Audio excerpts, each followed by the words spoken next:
Have you ever been scrolling through a dating app and just felt completely exhausted? Just overwhelmed by the sheer number of faces, to the point where nobody even stands out anymore? Well, you're not alone. There's actually a name for this feeling, and today we're going to break down exactly what it is, why it's happening to you, and most importantly, how to fix it. This quote right here really gets to the heart of it. It introduces this powerful idea called the beauty crash. It's this theory that the endless parade of seemingly perfect people on our screens isn't just overwhelming, it's actually short-circuiting our ability to appreciate and connect with the real wonderful people that are right in front of us. So how in the world did we get here? Well, it really starts with the design of these apps. Dating apps are built to be addictive, just like a slot machine in a casino. Every single swipe, every potential match, it's like pulling a lever that gives your brain a tiny hit of dopamine. It gives you that little bit of validation, and it whispers this promise that the next profile, that could be the one. It's a game, and it's designed to keep you hooked, endlessly searching for a jackpot that might never even come. Now, what's really fascinating is how this creates what we can call the pizza versus cake problem. Think about it. The pizza is a real person, someone you could actually meet, who's kind, funny, and compatible. They're a great, satisfying meal, right? But your phone is offering you an infinite buffet of cake, perfectly filtered, impossibly beautiful, totally idealized versions of people. And suddenly, that really good pizza starts to look kind of boring, even though it's exactly what you might actually need.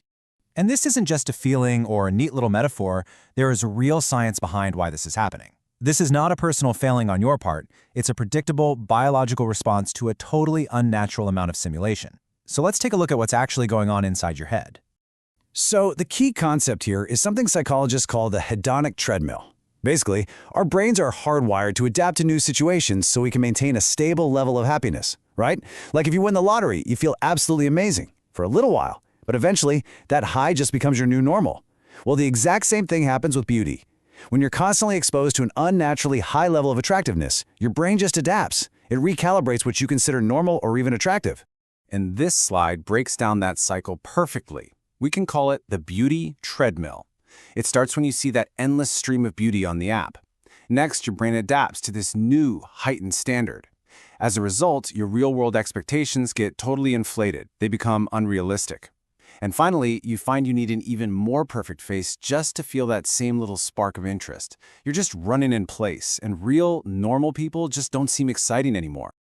Now, this constant judging and reevaluating, it doesn't just raise your standards. It actually leads to a complete cognitive breakdown. Your brain literally gets tired of choosing. It's a real thing called choice overload. When we're presented with way too many options, our ability to make a good decision just plummets. Instead of feeling empowered by all the choices, we feel anxious and paralyzed. We end up swiping past hundreds of potentially great partners simply because the act of choosing itself becomes too mentally taxing. And what happens then? Well, this dynamic creates a totally skewed marketplace, which you can see right here in this chart. The famous 80-20 rule shows up in a big way, where the vast majority of attention, we're talking 80%, is all directed at the top 20% of profiles. With everyone's standards inflated, they all end up chasing the same tiny pool of perfect people, leaving the other 80% of us competing for scraps. It's a completely unsustainable and frustrating system for pretty much everyone involved. Okay, so you've got a system that inflates your standards and paralyzes you with choice. It sounds pretty bleak, I know. But the key thing to remember is that this is a system, and any system can be hacked. So let's talk about how to escape this thing.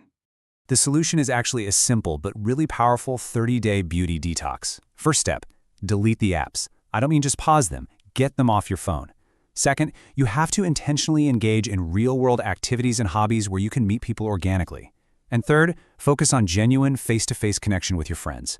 The whole goal is to starve the part of your brain that craves the slot machine and feed the part that thrives on real human interaction. So it's a direct challenge, yeah? But it's a necessary one. This isn't about giving up on finding someone, it's about giving yourself a real chance to find love in a much healthier, more sustainable way. Because this is what's waiting on the other side. A return to the kind of connection that isn't filtered through a screen or controlled by an algorithm.